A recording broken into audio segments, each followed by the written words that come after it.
So in addition to those comments about the final project, I did want to say something about one of the big topics that we covered in Unit 5 as we were looking at um, statehood and kind of the culmination of those assimilationist Americanization campaigns toward Nuevo Mexicanos and indigenous people, including both Pueblos and Apaches. We read a lot about, or not a lot, but at least a little bit about Blackdom. And I know that this is a place, a topic, a trend that most of us hadn't really heard about before we got to this class. I know I hadn't really heard of it either until I got into a deep study of New Mexico history.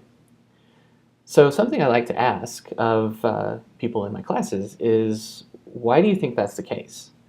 If you hadn't heard about this before, you hadn't heard about Blackdom ever, and I know most of us have taken New Mexico history along the way through our middle school, even elementary school, middle school, high school years. Um, why didn't you hear it until now? Why do you think that's the case? And what does that say about the ways that we learn history and think about the past? If you are game for answering my question, um, there's a little extra credit in it, about 10 points, because it doesn't have to be a long answer. But you can respond to me on Twitter or via email, or you can, no, actually you can't, sorry. This is Blackboard. I teach at a different school as well, and they use Canvas. You can respond in announcements, but you guys can't. I wish you could.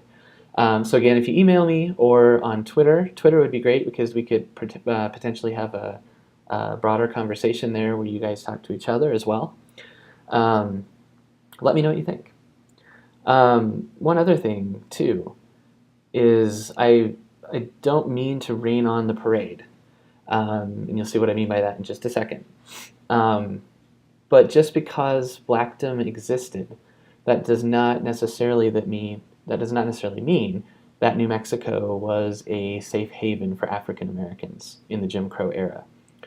It was, in the sense that living in rural New Mexico provided an escape from the types of both legal and extra-legal types of discrimination and violence that African Americans faced throughout the South. But at the same time, that doesn't mean they were welcomed with open arms in Blackdom. That doesn't mean that they were given the same kinds of treatment by the state and regional governments as other places. So the best example of this comes when we think about how and why Blackdom ended. Also, we should think about the fact that Blackdom was a kind of self-segregated town. It was a place that was a safe haven for the Boyers and everyone who came with them to that place. I don't want to belittle it in any way because it served a hugely important purpose, and it was a place for them to carve out their own freedoms and to escape from horrific violence. And so it was a very positive thing in that way. But at the same time, everybody out in that region had to dig artesian wells in the 19 teens and 20s in order to have water for their crops, water for their townships, and so on. Yet Blackdom was the only one that disappeared, at least at that moment in time.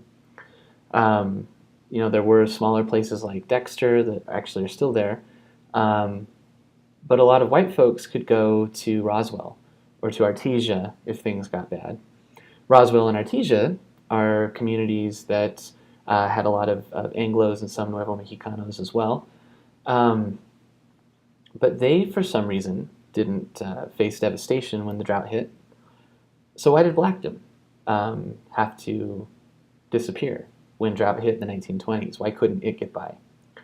Why weren't subsidies forthcoming for that community? Unfortunately, I think we know the answer.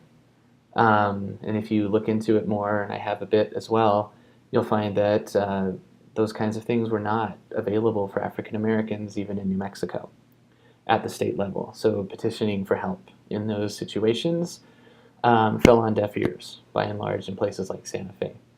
So again, this is a wonderful thing, and it's amazing that the community was able to kind of reconstitute itself at Vado, down by Las Cruces, closer to the border, which it did. But at the same time, I think we need to still recognize the limitations, because a sad lesson I think we're learning as a nation is that when we pretend that we've hit post-racial situations, or that we don't see color anymore, or that we're past that somehow this is a good place for everyone, I think that's an excellent ideal. It's something we should shoot for, and it's something that I hope we can attain.